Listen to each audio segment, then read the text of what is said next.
আসসালামু আলাইকুম। গতকালকে আমি একটা ভিডিও আপলোড দিয়েছিলাম। সৌদি আরবের ফ্যাক্টরি ওয়ার্কার হিসাবে একজন গিয়েছে, মানে যাওয়ার জন্য আমাদের কাছে ফাইল জমা দিয়েছিল এবং তার ভিসা বের হয়েছে। বের হওয়ার পরে উনি হচ্ছে যে ক্লায়েন্ট হচ্ছে যে 2,20,000 টাকা পে করে আমি সেইগুলোর মানি রিসিপ্ট দিয়েছিলাম। সো একজন সোহেল রানা নামে একজন ভাই লিখছে যে ভাই কারে ধরে নিয়ে আসছে, এবং আরেকজন লিখছে সত্যি নাকি মিথ্যা। সো সেটার প্রুফ দিই। মূলত হচ্ছে যে ওই ভিডিওটা হচ্ছে যে প্রমাণস্বরূপ ওনার কাছে রাখছিলাম।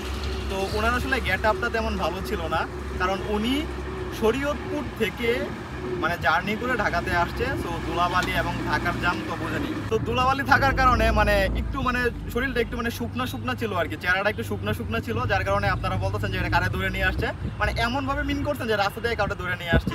আসলে মূলত বিষয়টা এমন না, যেহেতু আপনারা ভুল বুঝতেছেন আমি এটা ক্লিয়ার করে দিই।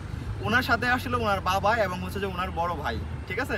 তো আমি সেই ভিডিওগুলো আগে আপলোড দেই নাই, মূলত এই ভিডিওটাই আমি আগে পোস্ট করে দিয়েছি, যেটা দেখে আপনারা অনেক বেশি কমেন্ট করতেছেন। তো এই ভিডিওর পাশেই দেখেন আমি ওই ভিডিওগুলো আপলোড করে দিচ্ছি, যাতে করে আপনারা বুঝতে পারেন, এবং হচ্ছে যে ওনার ভিসার ছবিটাও আমি এই পাশে দিয়ে দিচ্ছি।